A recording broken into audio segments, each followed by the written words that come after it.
All right, let's keep talking football, but let's move to another story. And Cedric, this falls under our In Case You Missed It segment, and some people might have missed. There's football being played, but you didn't miss it, Cedric. I did not miss it. The Alliance of American Football, it's a minor league football league, 8 teams.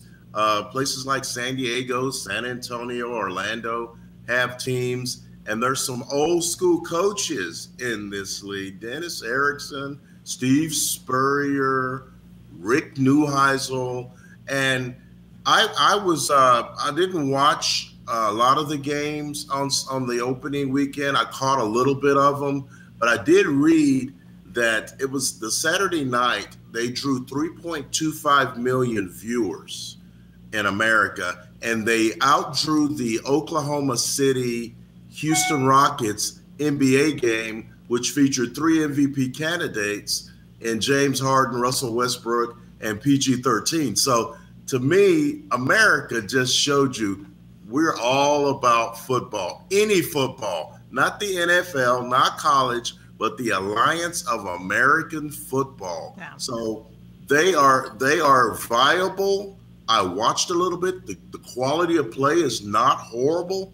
It's something to pass the time to get us through February and March and get us to March Madness where things start to pick up for sports writers. So I was really intrigued by it, and I'm actually going to go to San Antonio in the next few weeks to catch one of these games. Well, I'll be curious to see what you have to say about that because, Cedric, I think it is interesting how you've got the AAF piggybacking on the NFL right now. You've got the XFL getting ready to launch. All of us around here know about that as Bob Stoops announced as the first head coach general manager for the Dallas franchise. So it seems like there are people out there with money who are saying, hey, if I'm going to do a sports league, it might as well be football. And that's really interesting. It's going to be, I'll be curious, Cedric, to see how the ratings look in a few weeks. Do you think people will keep watching after that initial curiosity? Isn't that the biggest question about the AAF or any football league out there? That's a great question because the XFL started out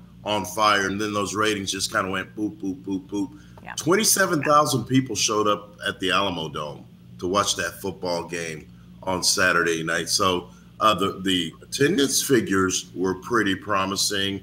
A new thing always gets a little bit of buzz early. We'll see if there's that sustainability that's going to keep it going. Will the quality of play improve as we go on? Yeah. I think that it will. I saw some hungry football players looking to get some notice. It's a great audition for training camp. So these guys are going to end this season and they're going to be in pretty good shape.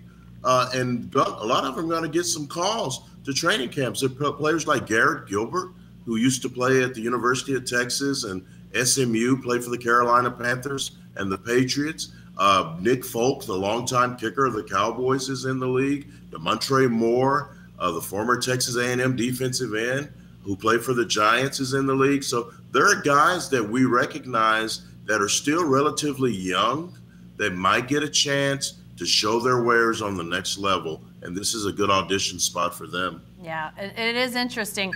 I've got a quick, in case you missed it, story that I looked at this week and really warmed my heart, frankly. Herm Edwards, the former NFL coach who's now at Arizona State. Lots of people questioned his hiring a year ago or so, but I've become a Herm Edwards fan because said he gets it. He allows his players and his assistants to talk to the media. He allows a lot of access, more than I think you or I are used to in the college football teams we cover. And lo and behold, people find really nice, good, uplifting stories to tell. And you know what? Their program they're not seeing a lot of negative stories. They're seeing stories about the people. And frankly, Cedric, I think this is something all college coaches, any sport, could probably take a lesson from to say, hey, it's okay. You can allow these guys to talk to the media. It's not going to mean a bunch of negative stories. It may actually get their stories out, and it prepares them potentially for the NFL when the access is even more with the media, and coaches gets their names out there. They can share their stories, and who knows, that might lead to an even better job down the road. This was a story that I think Arizona Central was the one, azcentral.com, that put that out there. I thought it was great, and I hope maybe others will read it, but I'm not holding my breath either, Cedric. I mean, come on, we know that these coaches are pretty limiting out there. Yeah, and I think his years at ESPN showed him that access is important, that there are good stories to be told out there. Allowing freshmen to talk to the media, man, you covered Bob Stoops, Mike Gundy. I covered Mac Brown, Tom Herman. We don't get to talk to freshmen. That's not happening until they play in a game. And so I kudos to Herm Edwards. I hope he never changes. I hope he coaches in Arizona for the remainder of his days. We love him as sports writers.